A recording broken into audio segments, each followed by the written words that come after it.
गुरुमहेश्वरः गुरुः साक्षात् परब्रह्म तस्मै श्रीगुरवे नमः। भूतैर्महद्भिर्य इमा पुरो विभुर्निर्मायशेते यदमुषु पुरुषः भुङ्क्ते गुणान् षोडशात्मकः सोऽलङ्कृशिष्ट भगवान् वचांसि मे। श्रीमन्नारायण नारायण नारायण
महनीय महानुभावों, यह परम हर्ष का विषय है। अत्यंत सौभाग्य की यह वेला है कि हम आज नवी मुंबई के मानसरोवर कामोठे की पवित्र धरती पे श्री विश्वामित्र सत्संग समिति के यज्ञ वेदी पे आज हम भगवत चर्चा करने के लिए एकत्रित हैं और इस प्रसंग में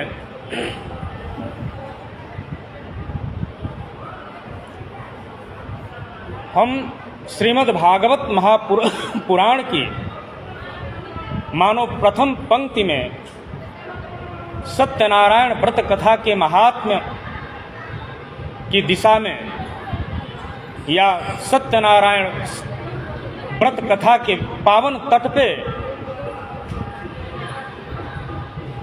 हम अपने को पावन कर रहे हैं। श्रीमद् भागवती गंगा में निमज्जन करने के लिए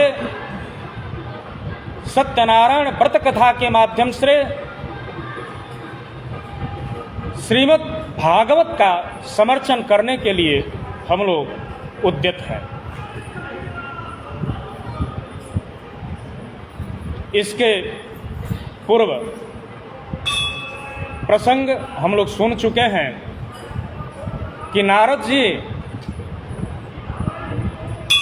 कलयुग के प्रभाव से दुखी मर्त्यलोक के प्राणियों को छुटकारा दिलाने के लिए एक लघु उपाय की चेष्टा में, प्रयत्न में भगवान नारायण के पास पहुंच चुके हैं और नारायण जी ने उनके प्रश्न का बहुत ही सराहना की कि साधु पृष्ठम त्वया वत्स लोकानुग्रह कांक्षया यत्कृत्वा मुच्यते मोहात् तच्छृणुष्व वदामि ते। हे वत्स, आपने बहुत सुंदर प्रश्न किया है। यह प्रश्न सामान्य नहीं है। लोकानुग्रह कांक्षया, लोक पे अनुग्रह करने के, यानी लोक कल्याण करने की दृष्टि से यह आपका प्रश्न है। निश्चय रूप से यह प्रश्न मंगलकारी है। महानुभावों, हम इस कथा को इस दिशा में लेकर के चल रहे हैं कि यह कथा हमारे समाज में कितनी उपादेय है, इसकी क्या उपादेयता है। यह कथा क्यों हमारे समाज में, घर घर में और जन जन में इसकी व्याप्ति है इस कथा की, इस विषय की ओर हम विशेष लेकर के चल रहे हैं। सत्यनारायण व्रत कथा के महिमा को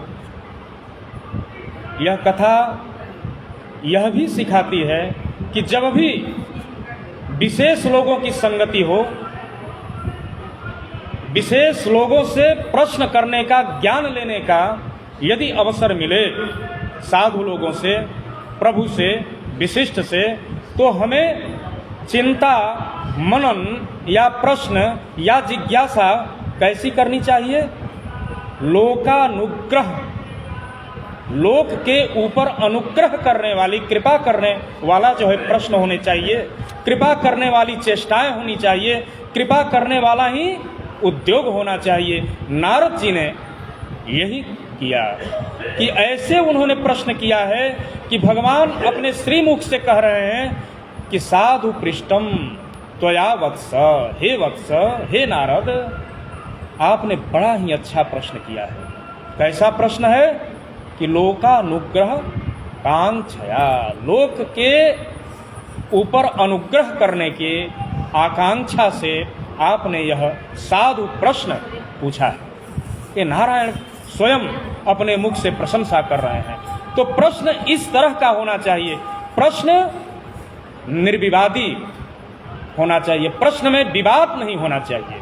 यह कथा यह सिखाती है कि आप प्रश्न करें, जिज्ञासा करें, तर्क होना चाहिए, मीमांसा होनी ही चाहिए, लेकिन कल्याण के लिए होना चाहिए, उसमें कल्याण छिपा होना चाहिए, प्रश्न में कल्याण हो।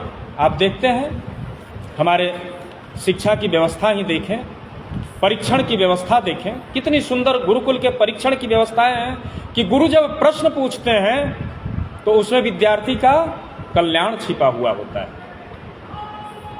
प्रश्न विद्यार्थी के सम्मुख आता है तो उसमें अकल्याण की भावना नहीं होती है, कल्याण की भावना होती है कि समाज में यह परीक्षित प्रतिभा हमारे समाज के सम्मुख आएगी, यानी उत्कृष्ट प्रतिभा आए, उत्कृष्ट व्यक्तित्व आए हमारे समाज में। इस दृष्टि से प्रश्न किए जाते हैं। ऐसा नहीं कि प्रश्न कोई बोझ नहीं होता है, प्रश्न किसी को पास फेल करने की यह विधा नहीं है, अपितु लोक कल्याण के लिए एक उत्तमोत्तम व्यक्तित्व का परीक्षण करके समाज के सम्मुख लाने का यह एक उपक्रम है परीक्षा। ऐसे प्रश्न होने चाहिए। नारद जी के जो प्रश्न थे, नारद जी की जो चेष्टाएं थी, समाज कल्याण के लिए होती है।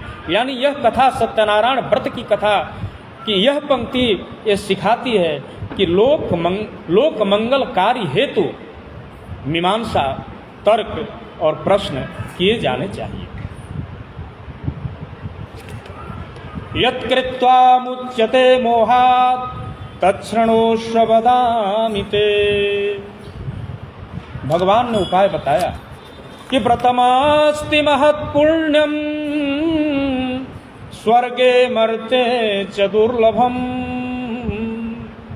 तव स्नेहान् मया विप्र प्रकाशः क्रियते धुना। हे विप्र, हे नारद जी,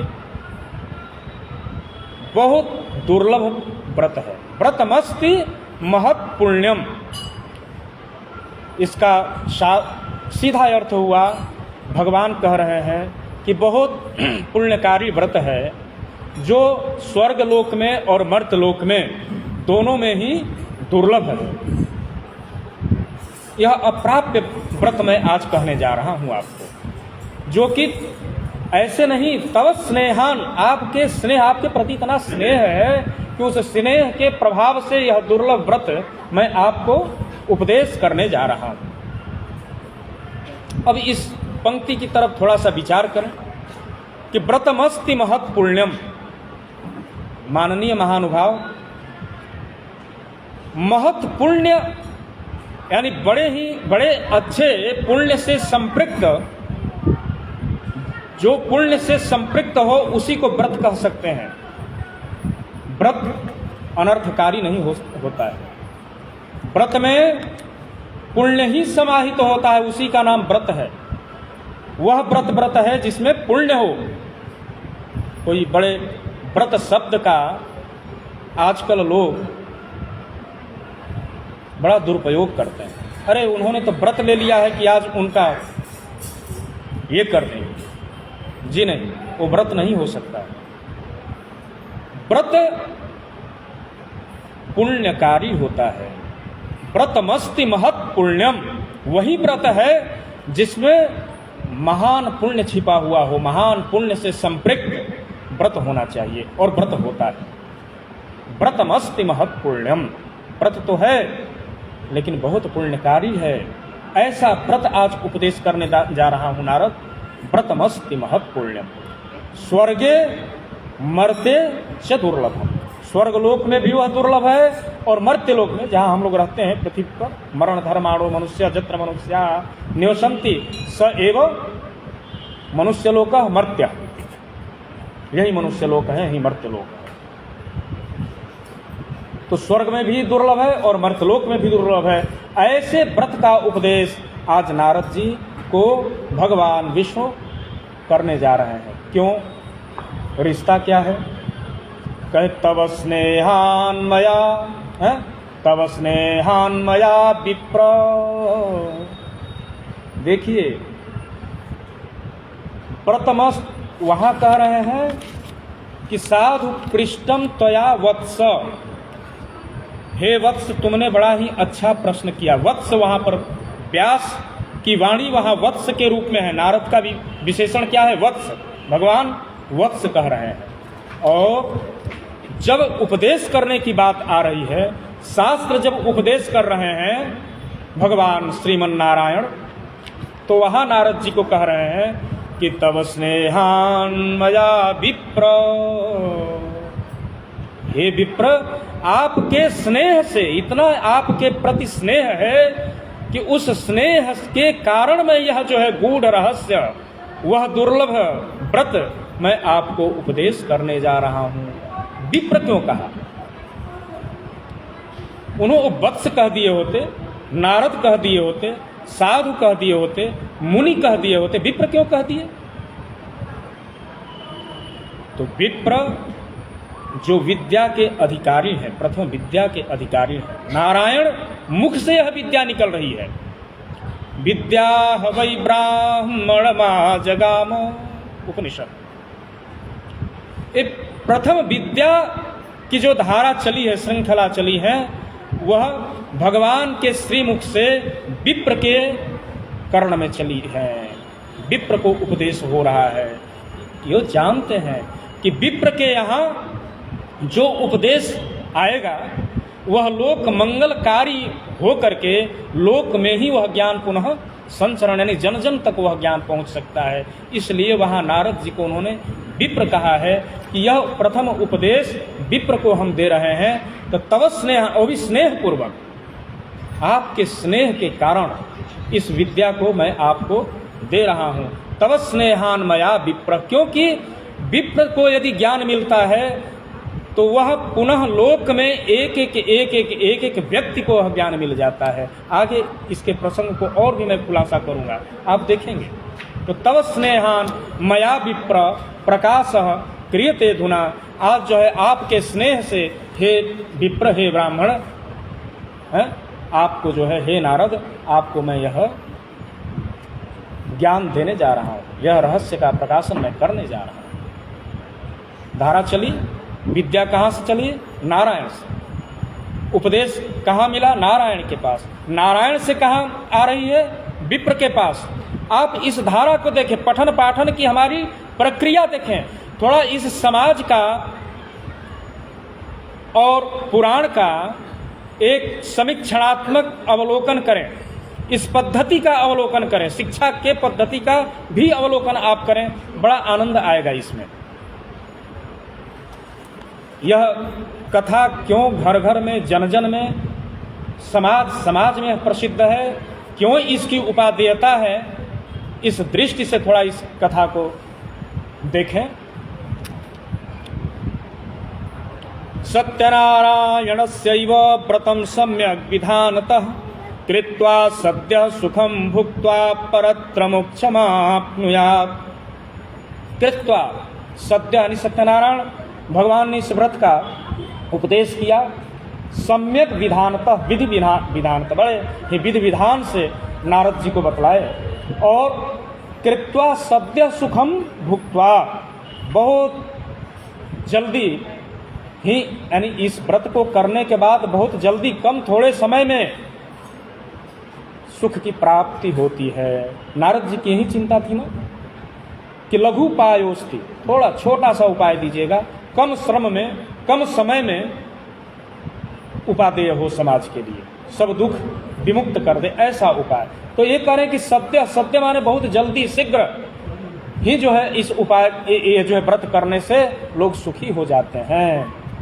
तच्छ्रुत्वा भगवद वाक्यो नारदो मुनिरब्रवीत, यह सुन करके नारद जी ने, भगवान की यह वाणी सुन करके नारद जी कहते हैं, क्या कहते हैं, इस प्रश्न पे ध्यान दिया जाए।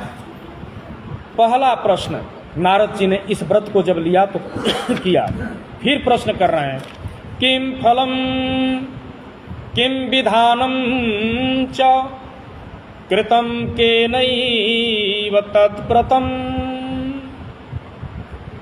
तत्सर्वं विस्तरात् ब्रूहि कदा कार्यं व्रतं प्रभो। हे प्रभो,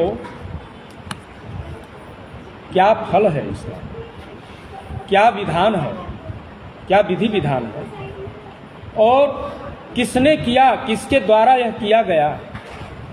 तत्सर्वम विस्तरात् ब्रूहि, ये सब कुछ हमको विस्तार पूर्वक बताइए। और कदा कार्यम व्रतम प्रभो, इस व्रत को कब करना चाहिए, ये नारद जी ने पूछा। आप अब इस प्रश्न पे ध्यान दीजिए, नारद जी के इस शैली पर देखें। कोई भी जानकारी लेते हैं या कोई नई वस्तु लेते हैं, कई नई जगह जाते हैं, तो आपके पास कसौटी क्या होनी चाहिए, प्रश्न की कसौटी। उस कसौटी पे कितने प्रश्नों को आप कसें, यह जीवन की शैली यह कथा सिखाती है।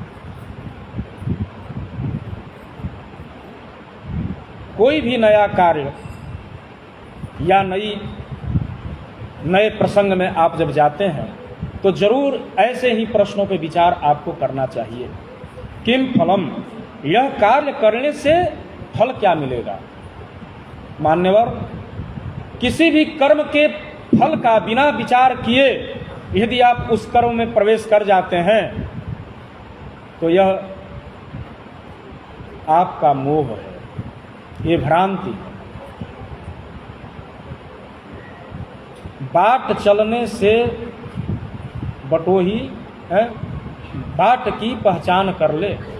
बाट चलने के पूर्व जो है, यानी रास्ता चलने के पूर्व उस बाट की पहचान कर लेनी चाहिए। बाट यानी रास्ता, पथ। वही पथ श्रेयस्कर है कि जिस पथ को आप जाने की रास्ता कहाँ तक जाता है, फिर उस रास्ते पे चलें। मार्ग की पहचान होनी चाहिए। तो कोई भी कर्म करने चलते हैं तो उस कर्म का पहचान होना चाहिए कि यह कर्म करने से परिणाम क्या निकलेगा, फल क्या निकलेगा। वहीं नारद जी लोक मंगल के लिए इस प्रश्न की शैली, यह तरीका, यह उद्यम नारायण जी के चर्चा के माध्यम से इस लोक को बता रहे हैं। इस लोक मतलब यह लोक, हम समाज के लोगों को बतला रहे हैं कि कोई भी कर्म करें, प्राप्त तो कर लिए, किम फलम, इसका फल क्या है, और किम विधानम च, इसका विधान क्या, उसका नियम समझ लीजिए। कोई मशीन है, यह मशीन हम ले तो रहे हैं, लेकिन ये किस लिए ले रहे हैं, फल तो प्राप्त, फल जानना चाहिए ना। ये वॉशिंग मशीन है कि टेप रिकॉर्डर है, ये तो जानना चाहिए हमको, और चलाने की प्रक्रिया उसको जाननी चाहिए, ये चलेगा कैसे। किम विधानम च, विधान क्या है, किम फलम किम विधानम च, दो प्रश्न हुए। कृतम केनैव तद व्रतम, किन किन लोगों ने किया हुआ है ये प्रमाण भी जान लें। लोक विरुद्धम न करणीयम न करणीयम, यदि लोक ने नहीं किया है, महाजनों ने नहीं किया है, तो उस रास्ता पे आप न जाए। महाजनों जेन गतः स पंथा, जिस पे महापुरुष लोग चले हैं, जिस पे हमारे श्रेष्ठ लोग जिस रास्ते पे चले हैं, उसी रास्ते पे हमको भी चलना चाहिए, प्रमाण पुरस्सर चलना चाहिए। यदि हम कुल के रक्षक तभी हो सकते हैं जब हम अपने पूर्वजों को जाने कि हमारे पूर्वजों का मार्ग क्या रहा है। हम देश की रक्षा तभी हम बहुत बढ़िया तरीके से कर सकते हैं, देश के संस्कृति को या अपने देश को तभी हम समझ सकते हैं जब हम अपने देश का इतिहास और महापुरुषों का वृत्तांत जब तक नहीं हम जानेंगे, अपने देश की समुचित जो है प्रणाली को हम नहीं समझ सकते हैं। यानी कृतम केनैव तद्व्रतम, इस लोक में किसने किया, कैसे किया गया, किसके द्वारा किया गया, एक प्रमाणित भी होनी चाहिए। ऐसा लोक कृत्य पे प्रमाणित कार्य को समझ करके हमें अग्रिम कार्य करना चाहिए, ये कथा ये सिखाती है। 3 प्रश्न हुए। किम फलम, कोई भी नया, क्या फल होगा इसका। हर जगह सोचिए, हर जगह यदि आप किसी से बात कर रहे हैं तो इस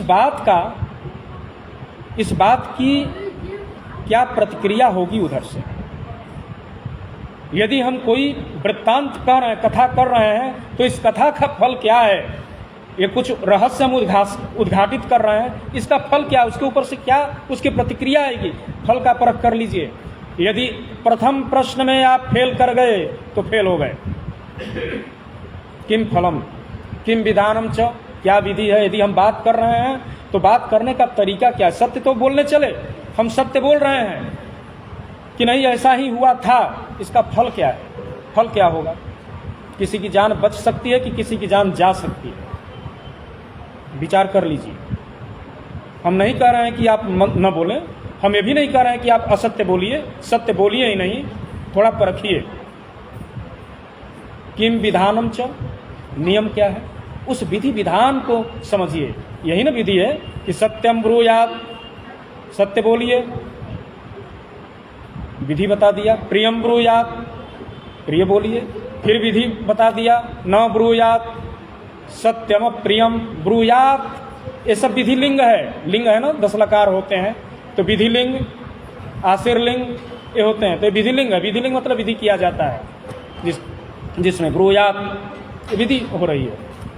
प्रियंचनामृतम ब्रूयात एष धर्मः सनातन, विधि है। तो किम फलम किम विधानम, नियम समझ लीजिए उसका। जब तक आप नियम नहीं समझते हैं, लोक में है, लोक के संविधान को नहीं समझते हैं, विधि विधान को नहीं समझते हैं, तो फिर आप फेल हैं। इस जगत में आप फेल हो जाएंगे। किम फलम किम विधानम च, ये इसलिए मैं जगत में फेल है कह रहा हूं कि लोकानुग्रह कांक्षया भगवान ने कहा है। लोक यानी यही लोक है, संसार है, इस संसार की मंगल कामना के लिए, संसार में चलने के लिए सत्यनारायण व्रत की कथा जो है आपके घर घर में दी गई है कि आप सीखें, जानें। कलयुग में समय बहुत कम है, इसलिए लघु उपाय मात्र 5 अध्याय की, 7 अध्याय की कथा आपके घर में दे दी गई है कि इसमें सब कुछ है, कुछ भी इसके परे नहीं है, सब इसी में समाहित है। पढ़ लीजिए। कहाँ से 18 पुराण आप पढ़ने चलेंगे? यही पढ़ लीजिए, जान लीजिए, समझ लीजिए। किम फलम किम विधानम च, नियम जानिए जहां आप हैं। यदि उसका नियम नहीं जाने, सोसाइटी का नियम हो, चाहे हमारे देश का नियम हो, महानगर का नियम हो, यदि आप नियम नहीं जानते हैं, आनंद नहीं है। नियम को जानिए। किम फलम किम विधानम च कृतम केनैव, किन किन लोगों ने किया है। एकदम बहुत खरी, आप लोग बहुत ज्ञानी लोग बैठे हुए हैं, मैं देख रहा हूं। इस तर्क पे हमारा कोर्ट भी चलता है कि किन किन लोगों ने आचरण किया, प्रमाण मांग लेते हैं। ऐसे प्रमाण पे पुनः निर्णय सुना दिया जाता है। बहुत सुंदर प्रणाली है, बहुत सुंदर शास्त्रोक्त जो है विधान है। यही तो है, कृतम केनैव तद्व्रतम, किन लोगों ने किया वो भी प्रमाण चाहिए। नारद जी पूछते हैं भगवान से कि मैं लोक में लेके जाऊंगा तो यह जो है प्रश्न तो उदित होंगे। और एक प्रश्न है, कदा कार्यम व्रतम प्रभो, यह कब करना चाहिए, इस व्रत को कब करना चाहिए। महानुभाव, आप कर्म करने चले हैं और कर्म करने का समय यदि काल का बोध नहीं होगा तो महाकाल आपका साथ कभी नहीं दे सकते। बोलिए शिव शंकर भगवान की जय। काल को समझिए। कदा कार्यम, जो समय नहीं समझा, समय नहीं परखा, यही तो नारद जी बतलाना चाहते हैं। भगवान के श्रीमुख से यही तो आपको बोध कराना चाहते हैं नारद जी, क्योंकि नारद जी लोक मंगलकारी ऋषि हैं, मंगल के लिए आए हुए हैं, लोकानुग्रह कांक्षी हैं, योगी हैं। ऐसे नारद जी त्रैलोक्य के स्वामी श्रीमन नारायण से प्रश्न कर रहे हैं। कोई वो प्रश्न सामान्य नहीं हो सकता है। काल को पहचानिए, समय को पहचानिए। यदि आप समय नहीं पहचानते हैं तो पुनः यह जीवन निरस हो जाएगा। किम फलम किम विधानम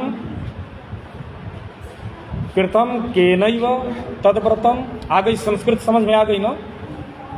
आप कहते हैं कि संस्कृत बड़ी क्लिष्ट है। कहाँ क्लिष्ट है? आप देखिए, हम हिंदी नहीं बोल रहे हैं, आपको समझ में आ रही है। किम फलम, समझ गए ना?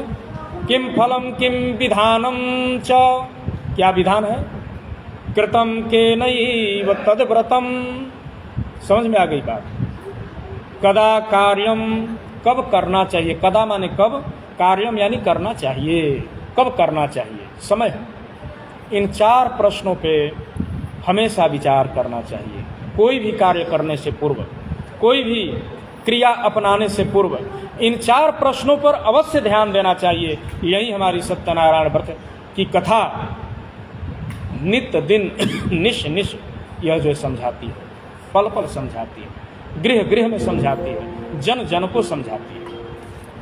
अब देखिए, भगवान भी जो है इन प्रश्नों का कितना सुंदर उत्तर देते हैं। श्री भगवान उवाच दुःख शोकादिशमनम धन धान्य प्रवर्धनम सौभाग्य संततिकरम सर्वत्र विजय प्रदम। फल बताए कि दुख और शोक का शमन करने वाला है, दुख और शोक का शमन करने वाला है, धन और धान्य का प्रवर्धन करने वाला है, बढ़ाने वाला। धन और धान्य को बढ़ाने वाली ये कथा है। धन धान्य प्रवर्धनम सौभाग्य संततिकरम, सौभाग्य और संतति को यह कथा प्रदान करने वाली है। सर्वत्र विजय प्रदम, हर जगह विजय प्रदान करने वाली यह कथा है। आ गई बात समझ में कि दुख और शोक का शमन कर देगी, धन और धान्य को बढ़ाएगी। ये कथा सौभाग्य और संतति को देने वाली है, प्रदान करने वाली है, और हर जगह यह विजय प्रदान करने वाली कथा है। लेकिन अब इस क्रम को देखा जाए, इस क्रम में क्या रहस्य है कि दुख शोकादि समनम, शोक दुखादि समनम ऐसे भी कहा जा सकता था, दुख शोकादि समनम कैसे कहे?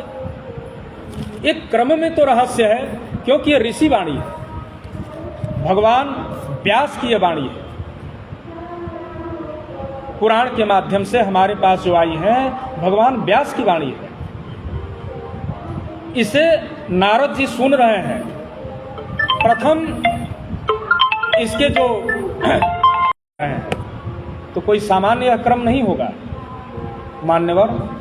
दुख शोकादि समनम, शोक क्यों होता है अचानक?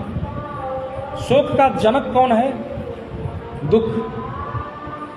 जब तक दुख नहीं होगा तब तक शोक कैसे होगा? तो दुख शोकादि समनम, दुख का ये समन करने वाला है और शोक का समन करने वाला है। जब तक दुख नहीं होगा शोक नहीं होगा। ऐसा नहीं कि शोक के उपरांत दुख होता है, ऐसी बात नहीं है। दुख जब होता है तब शोक होता है। इसलिए भगवान ने पहले क्रम में क्या रखा? दुख का ही समन करेगा, शोक का समन करेगा। दुख शोक, यदि आप शोक से विरक्त होना चाहते हैं तो अपने को दुखी मत होने दीजिए।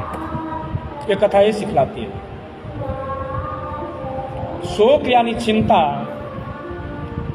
यदि शोक आप पे असर कर गया, शोक में आप पड़ गए तो कभी सुखी हो ही नहीं सकते। और दुखी व्यक्ति ही शोकग्रस्त होता है। तो दुख को आप दुख समझे ही नहीं तो शोक होगा ही नहीं। सीधी सी बात है। हम दुख को दुख समझे ही नहीं। यही तो कुंती ने कहा है श्रीमद् भागवत में कि यदि आप दुख में पड़ते हैं, दुख में हमारा साथ देते हैं, कि जब हमारे पे दुख रहा तभी आप हमारे साथ रहे, तो ऐसा करिए कि विपदा संतु न शश्वत, हमारे पर विपत्ति ही पड़े। हे जगत गुरु, हे भगवान श्री कृष्ण, यदि दुख में आप साथ में रहते हैं फिर हमारे ऊपर सुख मत आने दीजिए, क्योंकि आपका सानिध्य हमारे लिए महत्वपूर्ण है। तो दुख को ऐसे लीजिए जैसे राजा भर्तृहरि ने लिया, कि वो राज्य से अलग थे लेकिन कहे कि यह पृथ्वी ही हमारी सैया है, ये आकाश ही हमारा वितान है, हमारी भुजाएं ही क्या है? तकिया है, और मंद मंद जो हवाएं चल रही हैं हमारी दासियां हैं जो हिला रही हैं। संतोष। एक क्षण के लिए हम दुख को सुख यदि समझ लें तो जो दुख है उसको सुख समझ लें। बहुत बड़ी गर्मी हो रही हो, अब गर्मी को हम जो है शब्द ही बदल दें, भाव ही अपना बदल दें, कि गर्मी को ही यदि हम सुखमय मान लें, नहीं बहुत सुखमय वातावरण है, क्या चिंता है, मान लिया जाए कि हमारे पास घर नहीं है, हम घर के लिए बड़े व्याकुल हैं कि भाई एक घर मिल जाए, एक घर मिल जाए, एक घर मिल जाए, एक घर मिल जाए। यदि हम ये मान लें कि हमारा पूरा संसार ही हमारा ही है, मानने की तो देर है, मान लें कि पूरी एरिया का मालिक मैं हूँ, लो भाई सबसे बड़ा राजा हो गया कि नहीं हो गया। इसीलिए कहा गया कि मनः एव मनुष्याणाम कारणम बंध मोक्षयो, सुख और दुख और बंधन और मोक्ष का जो कारण है ना हमारी सोच है। यदि सुख को दुख मान लें और दुख को सुख मान लें, कितना भी हम सुखी हैं, यदि सुख में भी सुख को भी यदि दुख मानते हैं तो महानुभाव हमेशा हम दुखी रहेंगे। गद्दे पर भी नींद नहीं आ सकती है, और नहीं तो कठिन भूमि पर भी सुंदर नींद आ सकती है। तो दुख शोकादि समनम, दुख का पहले समन, शोक का समन, दुख शोकादि समनम। और जहाँ दुख और सुख का समन होता है, दुख और सुख, यदि दुख और शोक यदि गायब हो जाते हैं तो वहाँ जानते हैं क्या होता है? दुख शोकादि समनम, यदि दुख और सुख का जहाँ समन हो जाए वहाँ आगे क्या होता है? धन धान्य प्रवर्धनम, धन और धान्य भर जाता है। आपके निर्धन होने का कारण है आपका दुखी रहना। एक कथा ये सिखाती है, ये सत्यनारायण व्रत की कथा है, सामान्य नहीं है। इसके एक एक पद में, एक एक वर्ण में अर्थ छिपा हुआ है। इसलिए लघु उपाय मांगा गया कि कलयुग वालों के लिए छोटा सा उपाय दीजिए, लघु उपाय है। ये लघु उपाय तो है ही है, लेकिन सकल आपके जीवन को तार देने वाला यह उपाय है, संपूर्ण वेणा पार कर देने वाला यह उपाय है, सामान्य नहीं है। कलयुग के भवसागर से पार लगा देगा यह। इसलिए इस कथा की महत्ता है कि आप तब तक दरिद्र हैं, तब तक दुखी धनी नहीं है, जब तक आपके अंदर दुख है। यही मैं कह रहा हूं कि आप के पास एक कुंठा जगह है, आप सोच रहे हैं कि ये कुंठा मेरे पास है, इसलिए आप दुखी हैं। क्यों ये कुंठा समझ रहे हैं? जहां तक दृष्टि जा रही है वहां तक सारी जमीन हमारी है। बोलो, हो गए सुखी? लेके जाना है क्या? यहां से बांध के जाएंगे? ये हमारा है। इसीलिए तो हमारे उदार शास्त्रों में भूरी भूरी प्रशंसा की गई है कि अयम निजः परो वेति गणना लघु चेतसाम उदार चरितानाम तु वसुधैव कुटुंबकम। यह मेरा है और यह तेरा है, यह उसका है, यह दूसरे का है। ये जो गणना की गई है संकीर्ण मानसिकता के लोग करते हैं। संकीर्ण मतलब लघु चेतसा, लघु चेतसा मतलब दुखी लोग। ये दुखी लोगों की गणना करने की प्रवृत्ति है। और जो सुखी है ना, उदार है ना, जो प्रसन्न है ना, वो तो कहते हैं कि उदार चरितानाम तु, उदार चरित वाले लोगों के लिए, प्रशंसनीय लोगों के लिए, सुखी लोगों के लिए वसुधैव कुटुंबकम। ये संपूर्ण संसार ही हमारा परिवार है, संपूर्ण पृथ्वी ही हमारी है। हेलो, सुखी हो गए। कहाँ थोड़े थोड़े में चक्कर में फंसे हुए, सब मेरा है। ये भावना होना चाहिए। तो दुख शोकादि समनम धन धान्य प्रवर्धनम, जहां दुख और सुख से आप परे हुए कि आपके पास लक्ष्मी बरसने लगेंगी, धनी हो जाएंगे, एकदम सच बता रहा हूं कि सम्राट हो जाएंगे। एक बार दुख तो छोड़ाइए। और दुख जब तभी छूटेगा कि जब तक गिरिराज धरण प्रभु तेरी शरण, गिरिराज धरण प्रभु तेरी। जब तक गिरिराज के शरण में नहीं जाएंगे तब तक दुख छूट नहीं सकता है। गिरिराज धरण प्रभु तेरी शरण,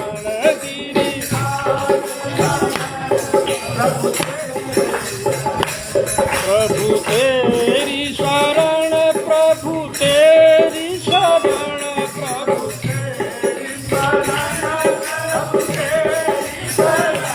प्रभु तेरी शरण, प्रभु तेरी शरण, प्रभु तेरी शरण,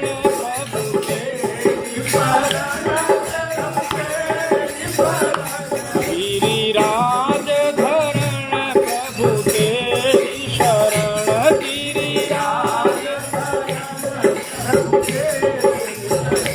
गिरिराज धरण प्रभु तेरी शरण, गिरिराज गिरिराज धरण प्रभु तेरी शरण,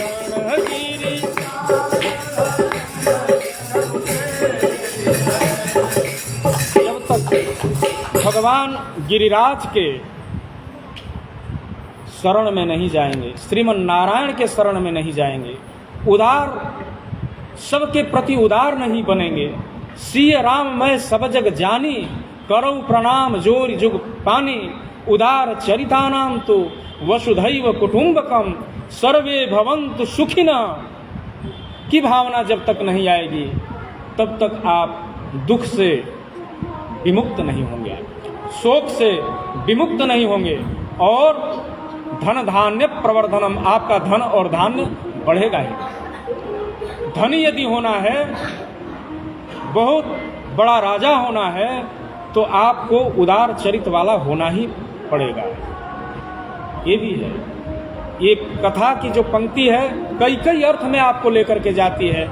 आप जितना व्यापक इसको समझ लें, जितनी छोटे अर्थों में समझ लें, छोटे अर्थों में कुटुंब के रूप में, अपने व्यक्तिगत रूप में यदि समझ लेते हैं तो ये है कि भैया दुखी मत होइए, शोक नहीं आएगा और तब से आप धनी होने लगेंगे, ये निश्चित है।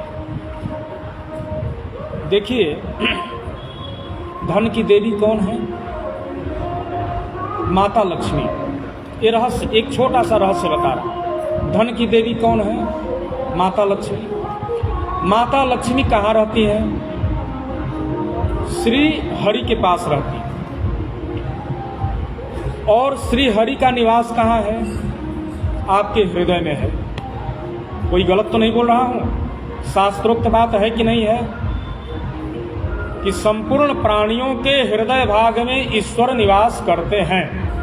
ये गीता है। अच्छा, आपके हृदय भाग में यदि ईश्वर निवास कर रहे हैं तो दुखी ईश्वर आपको आशीर्वाद देंगे, रोते हुए ईश्वर आपको आशीर्वाद देंगे कि प्रसन्न ईश्वर आपको आशीर्वाद देंगे? बताइए तो। प्रसन्न ईश्वर। भाई, भगवान का जब आप ध्यान करते हैं कि प्रसन्न वदनं ध्यायेत् सर्व विघ्नोपशान्तये, प्रसन्न वदन का ध्यान करते हैं ना, ईश्वर का जो स्वरूप होता है प्रसन्न वदन का ध्यान करते हैं ना, तो हम दुखी, जब हमारे अंदर ईश्वर हैं तो हमको दुखी क्यों होना है? और जब हम दुखी नहीं हैं, प्रसन्न हैं, हमारे ईश्वर प्रसन्न हैं, तो ईश्वर सब का आशीर्वाद हमारे पास है ना, ईश्वर है ना हमारे साथ में। और जहाँ ईश्वर प्रसन्न है, ईश्वर जहाँ पर हैं, वहाँ माता महालक्ष्मी नहीं आएंगी क्या? आएंगे। यही तो विश्वास रखना है। इसी विश्वास से तो प्रसन्न रहना है। कभी भी अपने को निराश मत होने दीजिए, कभी भी अपने को दुखी मत होने दीजिए। ये कथा ये सिखाती है। उत्साह रखिए। उत्साहे ही श्रीर वसति। उत्साह में ही लक्ष्मी रहती हैं। वेद कहते हैं, उपनिषद कहते हैं, उत्साहे ही श्रीर वसति। उत्साह में श्री रहती है। श्री माने लक्ष्मी, धन। तो ये व्यास जी जो है आज इस पंक्ति को दे रहे हैं। भगवान के श्रीमुख से, नारद जी के माध्यम से यह पंक्ति हमें मिल रही है कि दुख शोकादि समनम धन धान्य प्रवर्धनम। ये पंक्ति। और जब धन धान्य हो जाता है तो क्या करेंगे? धन धान्य अकेले भोगेंगे? अकेले भोगने की हमारी संस्कृति है क्या? ना। अब देखिए अगली पंक्ति क्या भगवान दे रहे हैं कि जब धन धान्य हुआ तो क्या होगा? आप देखिए, सौभाग्य संतति करम। सौभाग्य बढ़ेगा आपका, परिवार बढ़ा, आपका क्षेत्र बढ़ा। फिर संतति करम, संतति भी होती है। जब सौभाग्य होता है, सौभाग्य मिलता है, तो उसके बाद संतति बढ़ती है। दुख गया, शोक गया, धन धान्य आया, तो धन धान्य का उपभोग करने वाला भी तो परिवार बढ़ेगा ना, समाज बढ़ेगा। तो सौभाग्यशाली आप हो जाएंगे। संतति करम, संतति संपन्न होंगे। यानी अकेले नहीं करना है। सहनाववतु सहनौ भुनक्तु सह वीर्यं करवावहै तेजस्विनावधीतमस्तु मा विद्विषावहै। साथ साथ में उपभोग करना है।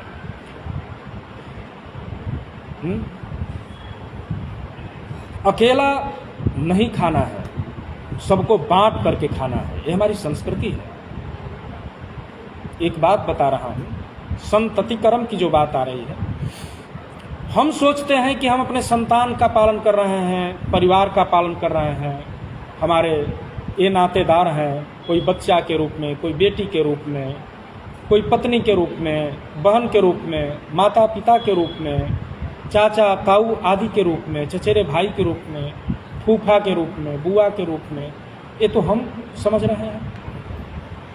लेकिन एक बार इस रिश्ता को थोड़ा सा मिटा दीजिए, एक बार देखिए, हटा दीजिए, कौन किसका है सब नाता हटाइए।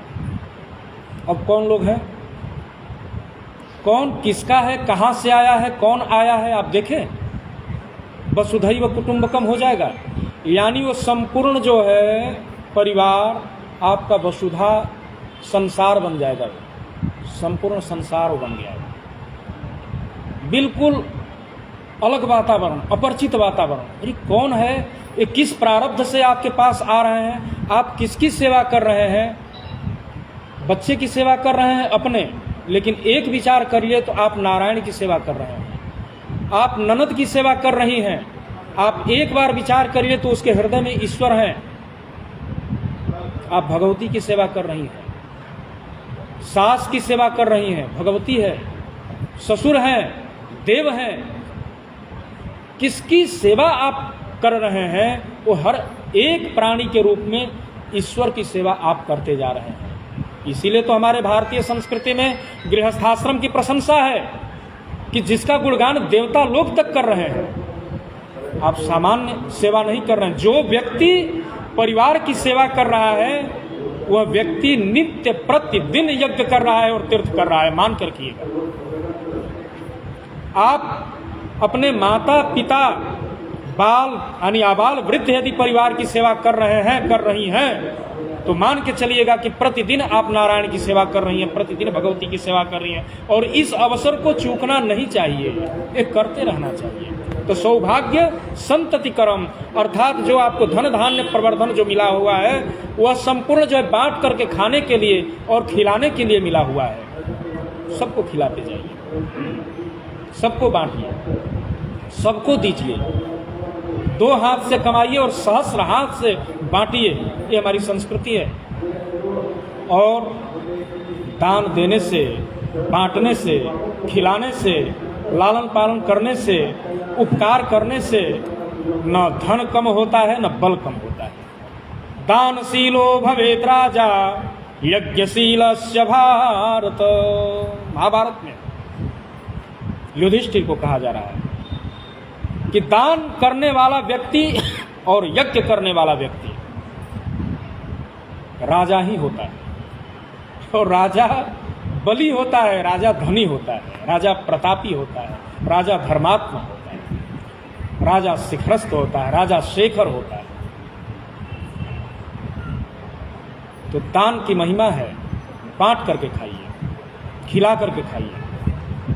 सौभाग्य संतति कर्म, और जब सौभाग्य हुआ, मिला, संतति मिला, तो सर्वत्र विजय प्रदम, यह जो व्रत है सब जगह विजय प्रदान करने वाला है। जब आप इस पंक्ति पर ध्यान दीजिए कि जब आप दुखी नहीं रहेंगे, आपके अंदर शोक नहीं रहेगा, धन धान्य संपन्न आप रहेंगे, सौभाग्यशाली रहेंगे, संतति जिस पे समान आपने कृपा किया हुआ है, सबका पालन पोषण करने वाले आप हुए हैं, तो आप सर्वत्र विजय प्रथम, सब जगह विजयी रहेंगे ही रहेंगे। ये भगवान की वाणी है। इस कसौटी को, इस प्रक्रिया को, इस धारा में, इस समीक्षा से सत्यनारायण व्रत की कथा का आप अवलोकन करें और लाभ लें। ये लाभ लेने लायक पंक्तियां हैं, इसलिए घर घर बताई जाती है कि आप लाभ लीजिए, भूलिए मत। ये चीज़ है बड़ी मतलब लघु उपाय है कलयुग के भवसागर से तैरने के लिए, दुख से छूटने के लिए यह लघु उपाय है, बहुत बड़ा साधन है। अगली बार में, अगली पंक्ति में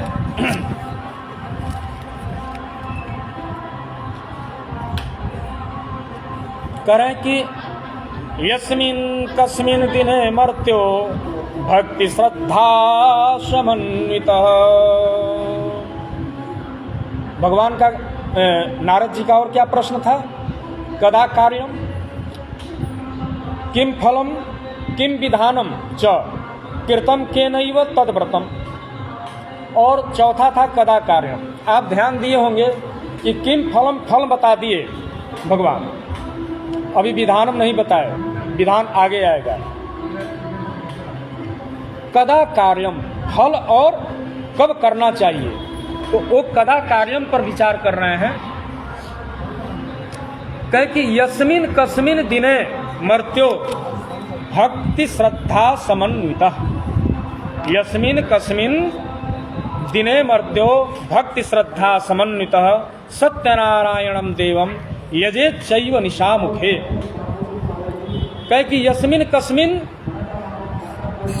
किसी भी दिन में, जिस किसी दिन में भक्ति श्रद्धा समन्वित, कभी भी आप इसको करिए। लेकिन एक उसमें उन्होंने बात जोड़ दी। क्या जोड़ी? कहे कि भक्ति श्रद्धा से युक्त होकर, समन्वित कहते हैं युक्त होना, भक्ति और श्रद्धा से आप जो है समन्वित होकर के, युक्त होकर के इस कथा को कभी भी आप कर सकते हैं। ऐसा क्यों कहा? भक्ति और श्रद्धा क्यों उन्होंने जोड़ दिया इसमें? जब तक भक्ति और श्रद्धा ईश्वरीय आराधना में नहीं रहेंगी, तब तक आपको सिद्धि नहीं मिलेगी। यदि सिद्धि की आकांक्षा, तीन पद है आपके पास, तीन देखिए, भक्ति, श्रद्धा और सिद्धि, है ना। कार्य की सिद्धि, भगवत प्रेरित कार्य की सिद्धि, भगवत कृपा जनित कार्य की सिद्धि कब होगी? जब तक श्रद्धा और भक्ति नहीं होगी भगवत कार्य में, तब तक सिद्धि कदापि हो ही नहीं सकती। एकदम बहुत सीधा फार्मूला है, बहुत सीधा। आप कहते हैं ना कि अरे हमने तो बहुत मंदिरों में दर्शन किया, बड़ी मन्नत किया, लेकिन हमारा काम नहीं बन रहा है। बस दो चीज पे ध्यान दीजिए कि दो देवियां नहीं आई आपके पास, तो एक देवी नहीं आएगी। एक देवी को बुलाने के लिए दो देवी की आवश्यकता पड़ेगी। एक देवी है सिद्धि माता। यदि सिद्धि माता को आप चाहते हैं तो श्रद्धा माता को और भक्ति माता को भगवान के प्रति अपने भाव से लगा दीजिए, सिद्धि माता आ जाएगी। बस इतना ही करना। और भक्ति श्रद्धा किसी मार्केट में खरीदने पे नहीं मिलेगी। यदि कोई सत्यनारायण भगवान की कथा आप करवा रहे हैं तो उनकी पूजन सामग्री आप खरीद के ला सकते हैं, बहुत सुंदर सुंदर पूजन सामग्री खरीद के लाएंगे। लेकिन दो सामग्री आपको खरीदने में भी नहीं मिलेगी जो परम आवश्यक है। एक सामग्री का नाम है भक्ति और दूसरी सामग्री का नाम है श्रद्धा। और सब कुछ जो हो रहा है वो सिद्धि के लिए हो रहा है। जब तक ये दो सामग्री नहीं आएगी तब तक जो है वो आपको सिद्धि मिलने वाली है नहीं। इसलिए भगवान ने सावधान करते हुए कहा कि यस्मिन कस्मिन दिने, किसी भी दिन में करो, किसी भी समय में करो, लेकिन भक्ति श्रद्धा समन्वितः, क्योंकि हमारे कार्य से सिद्धि यदि प्राप्त करना चाहते हैं, दुख से विमुक्त होना चाहते हैं, इस भवसागर से पार होना चाहते हैं मेरे स्तुति के माध्यम से, इस उपाय के माध्यम से, तो भैया इस उपाय में भक्ति और श्रद्धा दो जोड़ देना। भक्ति श्रद्धा से समन्वित होकर के आप रहना, तो भक्ति श्रद्धा समन्वित है। फिर उसके बाद विधि बताते हैं, है ना, समय बता करके विधि बताते हैं कि सत्यनारायणम देवम यजे चैव निशामुखे। निशामुख किसको कहते हैं? कि सत्यनारायण भगवान की कथा करनी चाहिए निशामुख, यानी सायंकालीन। निशा का मुख सायंकालीन, ठीक है। रात्रि प्रारंभ संध्याकालीन। तोरणादि च कर्तव्यम कदली स्तंभ मंडितम। तोरण आदि कर लें, कदली का जो है स्तंभ लगवा दें। पंचभी कलश युक्तम, 5 कलशों का जो है स्थापन कर लें। ध्वजाद्य से समन्वित, ध्वजा पताका भी वहाँ पर होना चाहिए। हमारी भारतीय संस्कृति है, बिना ध्वजा का जो है यज्ञ क्या? ध्वजा होना चाहिए। ध्वजा विजय का प्रतीक है, जय का प्रतीक है, ये ध्वजा होना चाहिए। अन्नपूर्णम सरत्ने च पूंगी फल समन्विते, जल पूर्णम, जल पूरित जो है कलश हो, रत्नादि उसमें भरा हो, पूंगी फल यानी सुपारी होना चाहिए। भूषिते पुष्पमाला भी सप्तधान्यों परिस्थिते, सप्तधान्य पर जो है उस कलश आदि को जो है सुसज्जित करके स्थापित कर देना चाहिए। छादेत पट्ट वस्त्र नाना वस्त्र विचित्रतैः, एक किम फलम किम विधानम, दूसरे प्रश्न का ये उत्तर नारायण जी दे रहे हैं। किस इस तरीके से पट्ट वस्त्र आदि बिछा करके खूब सुंदर उस पे जो है स्थापित कर दें, चंदन आदि से सुगंधित लेप आदि कर दें, गृह मंडप उसका बना दें, कथा प्रांगण का गृह मंडप भी बनाएं। और शंख बेरी मृदंगम च वादयेत् बहुभिर्धनैः, शंख बजाएं, मृदंग बजाएं। ये शंख और मृदंग ये हमारे जो है भारतीय संस्कृति के, धर्म संस्कृति के उत्तम वाद्य हैं। जहाँ शंख न बाजे, जहाँ मृदंग न बाजे, फिर क्या बाजा बजा। शंख बाजे बलाए भागे। शंख वैज्ञानिक दृष्टिकोण से भी देखा जाए तो शंख की ध्वनि बड़ी ही फायदेमंद ध्वनि है, मृदंग की ध्वनि बड़ी फायदेमंद ध्वनि है। घंटा शूल हला निशंक मुसले, घंटा की जो ध्वनि है बड़ा ही आनंददायी ध्वनि है। वैज्ञानिक दृष्टिकोण से इसे देखेंगे, जब इस पर चर्चा होगी तो बहुत लाभकारी ध्वनियाँ होती है। ये सब पर्यावरण से इनका सीधा संबंध है। ध्वनि पर्यावरण से, ध्वनि प्रदूषण, ध्वनि संशोधन से इनका सीधा संबंध है। शंख का, मृदंग का, घंटा का, ये सब जो बात ये बजने चाहिए। बहुभीर जनई, बहुत लोगों के द्वारा बजाना चाहिए। बहुभीर जनई क्यों कहा? ये अब कथा देखिए कि बहुभीर जनई कहने का ये मतलब हो गया कि ये कथा हमारी एकता करने वाली है, कई लोगों को संगठित करने वाली है, कई लोगों को जुटाने वाली है। एकाकी हमारे समाज में अकेले होने का, अकेले धर्म करने की ही ये प्रथा नहीं है। ये जो कई लोगों को संगठित करने की संस्कृति है, यह कथा हमारी कई लोगों को संगठित करती है। इसलिए बहुभीर जनई कहा कि बहुत प्रकार के बहुत लोगों के द्वारा, बहुभीर जनई, बहुत लोगों के द्वारा, जनई मतलब बहुत लोग, बहुत मनुष्य, इनके द्वारा बहुभीर जनई।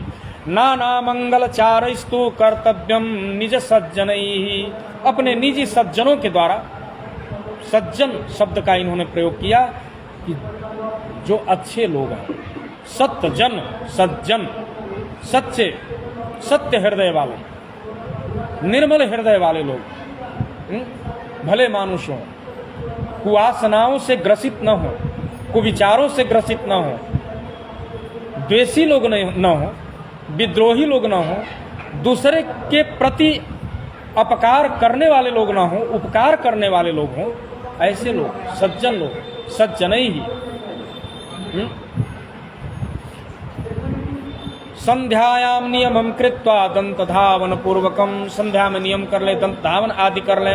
प्रातरुत्थाय मेधावी स्नात्वा आवश्यकमाचरे, स्नान आदि करके, और तदनु प्रतिमा में काम सुवर्णस्य शुभाकृतिम, खूब सुंदर सुवर्ण की प्रतिमा का जो है स्थापना कर लेना चाहिए।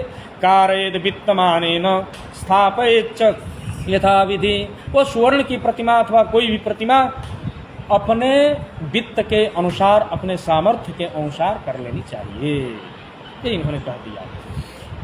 पंचामृतस्ततो वस्त्र युग्मेन परिवेष्टिताम, पंचामृत आदि बना करके, सुंदर वस्त्र आदि आच्छादित कर करके, सुंदर वस्त्र से आच्छादित करके, ये सब विधि भगवान बता रहे हैं। और इन विधियों में आप ध्यान दें कि कहीं भी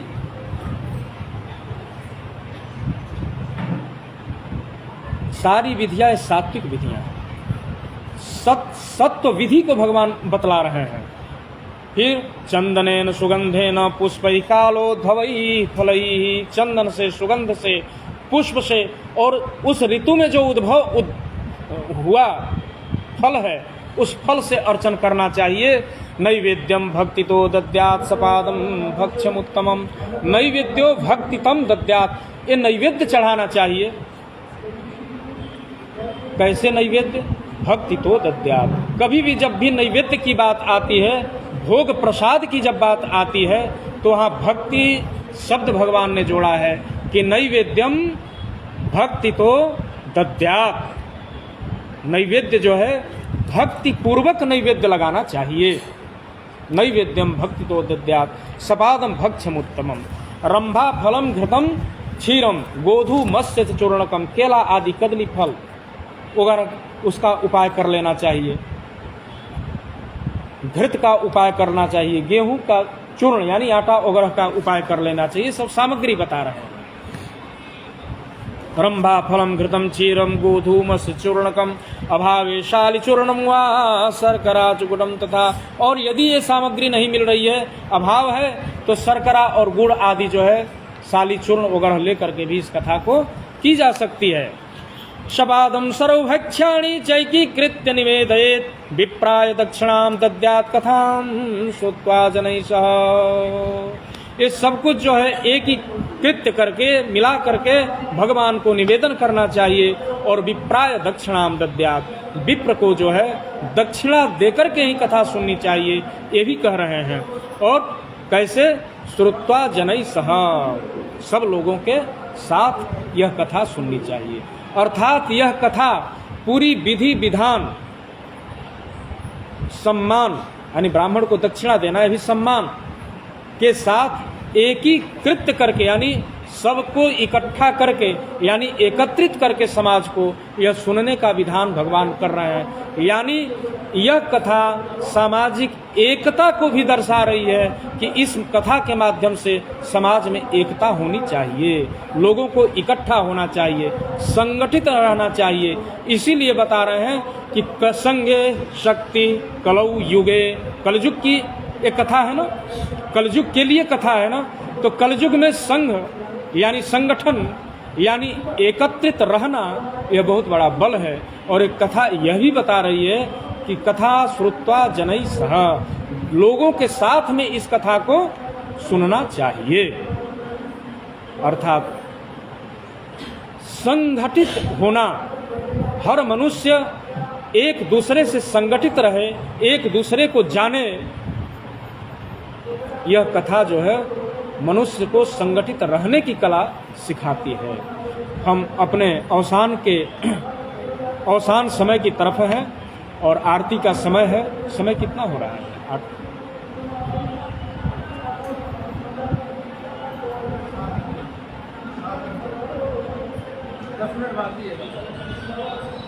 अर्थात कलयुग में यह कथा हर लोगों को संगठित रहने के लिए, एकत्रित रहने के लिए यह जो है सिखाती है कि कथा श्रुत्वा जनैः सह। फिर देखें कि ततश्च बंधुभिः सार्धं विप्रांश्च प्रतिभोजयेत्, सभी बंधु बांधवों को साथ में लेकर के और विप्रों को साथ में लेकर के भोजन कराना चाहिए। भोजयेत्, ज्ञान मिला, भक्ति मिली, एकत्रित हुए। एकत्रित होने का मतलब है कि आप जो है भोजन यानी भंडारा यानी एक जगह प्रसाद भी प्राप्त करें। एक कथा ये सिखाती है कि सभी लोगों के साथ भोजन करें। भोजन में कहीं भेदभाव नहीं है, यानी सामूहिक भोजन करना ये हमारी संस्कृति है। इसलिए तो कथा उस यानी भगवान नारायण के श्रीमुख से उपदेश आ रहा है कि ततश्च बंधुभिः सार्धम, बंधु बांधवों के साथ, सार्धम माने साथ, और विप्रांश, विप्र को भी, ब्राह्मण को भी, प्रतिभोजयेत्, सभी लोगों को जो है भोजन कराना चाहिए, साथ में भोजन कराना चाहिए। प्रसादम भक्षयेत् भक्त्या, और उस प्रसाद को भक्ति पूर्वक भक्षण करना चाहिए, खाना चाहिए। प्रसाद में भी भक्ति, प्रसाद यदि बिना भक्ति के कर रहे हैं तो वह प्रसाद हो ही नहीं सकता है। प्रसाद का मतलब कि प्रसाद जैसे मिला भक्ति पूर्वक उसका जो है भोग करना है। प्रसादम भक्षयेत् भक्त्या, भक्ति के द्वारा जो है प्रसाद, पूजा कैसे करनी है? भक्ति के द्वारा, श्रद्धा और भक्ति के साथ। प्रसाद भी भक्ति के साथ जो है प्राप्त करना चाहिए। क्यों भक्ति के साथ? प्रसाद को भक्ति के साथ प्राप्त करने की आवश्यकता क्या पड़ गई? ऐसे खाएंगे तो भी लगेगा, बिना भक्ति के भी खाएंगे तो पेट भरेगा ही। क्यों? इसमें बहुत रहस्य छिपा हुआ है। जैसा अन्न को जैसे मन के साथ खाएंगे वैसे ही वृत्ति आपकी बनेगी, ये ध्रुव सत्य है। यदि क्रोधित होकर के भोजन कर रहे हैं ना तो तामस भोजन हुआ, क्रोध ही उपजाएगा। प्रसन्न होकर के भोजन कर रहे हैं, प्रसन्न रहेंगे। विषाद में भोजन कर रहे हैं, दुखी होंगे, नाना प्रकार के दुख से दुखी होंगे। इसीलिए विषाद युक्त दुखी होकर के भोजन नहीं करना चाहिए, अपमानित होकर के भोजन नहीं करना चाहिए, व्यथित होकर के भोजन नहीं करना चाहिए, उपेक्षित होकर के भोजन नहीं करना चाहिए। प्रसन्नता पूर्वक भोजन करिए। जब भक्ति पूर्वक प्रसाद पाएंगे तो आपके शरीर में भक्ति की ऊर्जा निकलेगी, भक्ति की ऊर्जा संचालित होगी। तो उस भक्ति की ऊर्जा से पुनः आपका भक्तिमय काम होगा, वातावरण होगा, कार्य होगा, और फिर उस भक्ति से सिद्धि आएगी। श्रद्धा और भक्ति से कार्य की सिद्धि आएगी, तो आपके कार्य की सिद्धि पुनः जो है बढ़ती जाएगी। इसलिए प्रसाद को भक्ति पूर्वक खाना चाहिए। दूसरी बात, प्रसाद आप क्या कर रहे हैं? अन्न, फल लेंगे या अन्न लेंगे? यही ना, जल, फल, अन्न। तो जल क्या है? देवता है। और अन्न क्या है? ये भी देवता है, अन्नपूर्णा माता है ना। और दूसरी बात, अन्नो वही ब्रह्मा, अन्न जो है ब्रह्म है, तो अन्न देवता है ना। तो जब अन्न का साक्षात्कार आप कर रहे हैं, समागम कर रहे हैं, या अन्न का उपभोग कर रहे हैं, तो हमारे देवता हैं। और देवता का उपभोग बिना भक्ति का करना ठीक है क्या? उचित है क्या? इसलिए कह रहे हैं कि प्रसाद को भक्ति पूर्वक भक्षण करें। कभी भी भोजन करना चाहिए भक्ति पूर्वक, कभी भी भोजन बनाना चाहिए भक्ति पूर्वक, कभी भी भोजन परसना चाहिए, किसी को भोग लगा रहे हैं भक्ति पूर्वक, श्रद्धा पूर्वक। उपेक्षा में अन्न न खिलाएं, अहंकार पूर्वक अन्न न खिलाएं, अपवित्रता पूर्वक अन्न न खिलाएं, जूठा भोजन न कराएं। ये ब्रह्म है, पहचानिए, अन्न को पहचाने। यदि आप जूठा भोजन कराते हैं, बिना श्रद्धा के भोजन कराते हैं, आप अपराध कर रहे हैं। ये आध्यात्मिक अपराध है।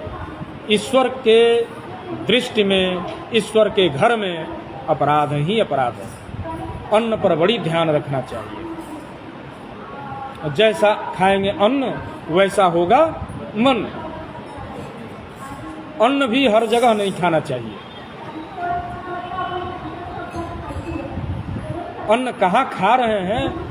दुर्योधन के मेवा त्यागो, साक विदुर घर खाई, सबसे ऊंची प्रेम सगाई, सबसे ऊंची प्रेम सगाई। ये प्रेम क्या है? वो अन्न जो खाए हैं भगवान श्री कृष्ण, दुर्योधन के घर का दंभ पूर्वक जो है अन्न था, उस दंभ पूर्वक अन्न, दंभ परिपूर्ण अन्न का उन्होंने परित्याग किया। लेकिन विदुर के यहाँ भक्ति वातावरण से संयुक्त अन्न था, वो भक्तिमय अन्न था। इसलिए कह रहे हैं कि प्रसादम भक्ति तो दद्यात्, प्रसाद जो है भक्ति पूर्वक खाना चाहिए। प्रसादम भक्षेत भक्त्या नृत्य गीतादिकम चरेत, और नृत्य गीत आदि का भी जो है आचरण करना चाहिए। ये नृत्य और गीत क्या है? नृत्य और गीत कोई अभद्र चीज है क्या? यह सरस्वती का स्वरूप है। ये संस्कृति है हमारी जो ना, ये सरस्वती है। वहाँ नृत्य और गीत का जो भक्ति है, नृत्य है, गीत है, ये नृत्य गीत ये सब संस्कृति है। भोजन भजन ये सब क्या है? विधा है, संस्कृति है हमारी। भगवान व्यास जी के इस पंक्ति का प्रतिपादन करने का मतलब यह है कि आप दुख से विमुक्त होकर सौभाग्य को प्राप्त करके, संतति प्राप्त करके, विजयी होकर के, विजय मतलब सिर्फ शत्रुओं पे विजय नहीं, दूसरों पे विजय नहीं, आप अपने पे विजय कर लीजिए। जो अपने आप पे विजय नहीं कर पाया वो क्या विजय दूसरी जगह कर लेगा। अपने आप पे कैसे विजय करना है?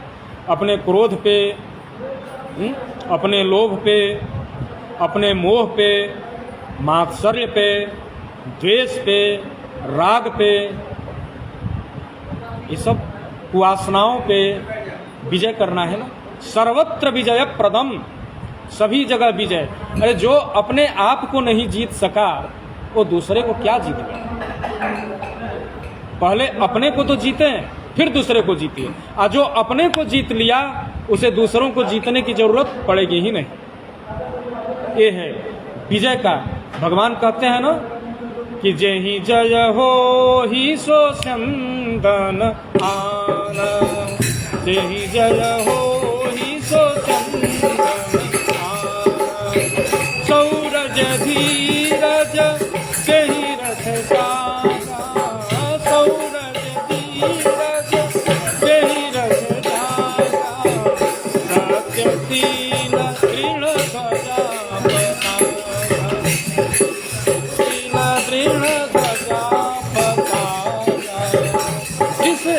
रथ से विजय होना है।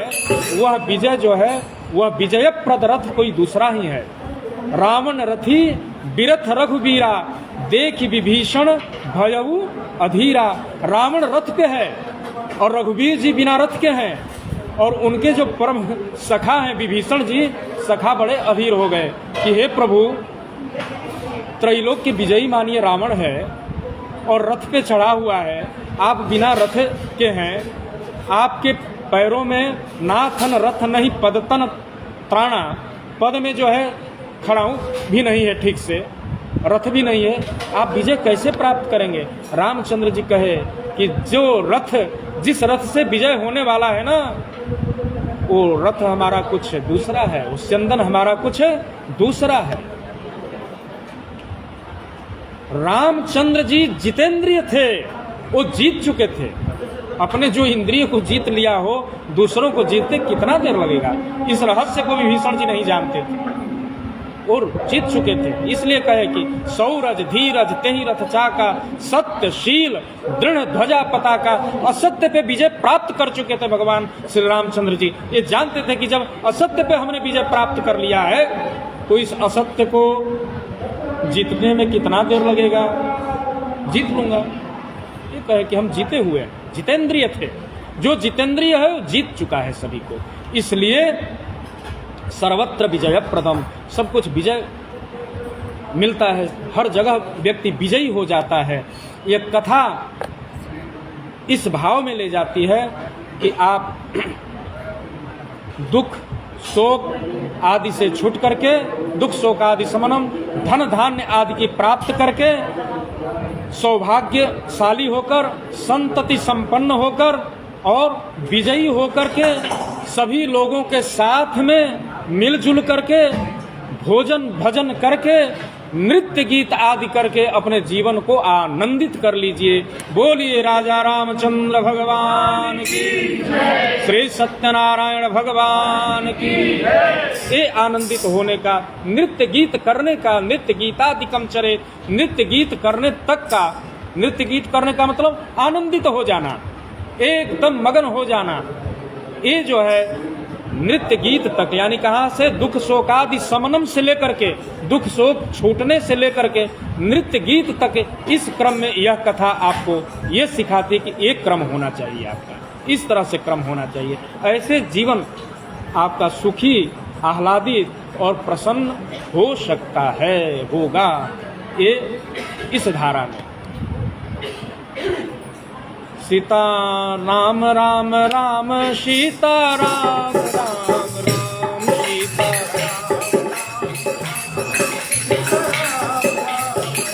राम, सीता राम राम राम सीता राम राम राम सीता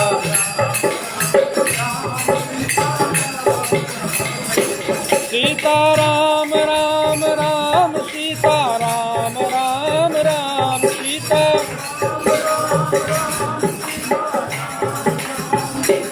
सीता राम राम राम सीता राम राम राम सीता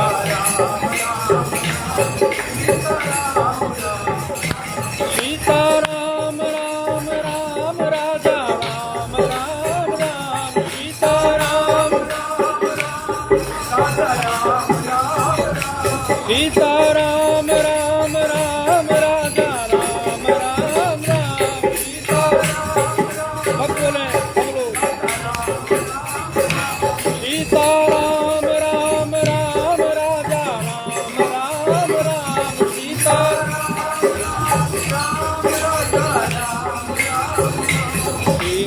राम राम राम सीता राम राम राम सीता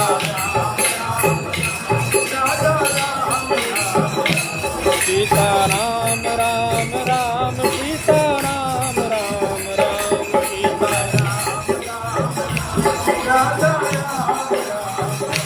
सीता राम राम राम सीता राम राम राम सीता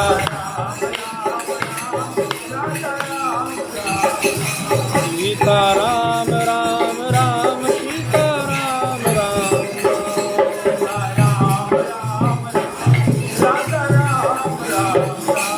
ततश्च स्वगृहं गच्छेत् सत्यनारायणं स्मरान। इस भाव से पुनः अपने अपने घर सत्यनारायण का स्मरण करते हुए जाना चाहिए। यह भगवान नारद जी को इस तरह से उपदेश कर रहे हैं। और एवं कृते मनुष्याणाम वांछा सिद्धिर्भवेत् ध्रुवम्। इस तरह से करने पे मनुष्यों की वांछा जो है निश्चित रूप से सिद्ध होती ही है। विशेषतः कलयुगे लघुपायोस्ति भूतले। ये विशेष रूप से कलयुग के लिए जो है इस भूतल पर छोटा सा उपाय भगवान ने नारद जी को प्रदान किया। बोलिए श्रीमन्नारायण भगवान की।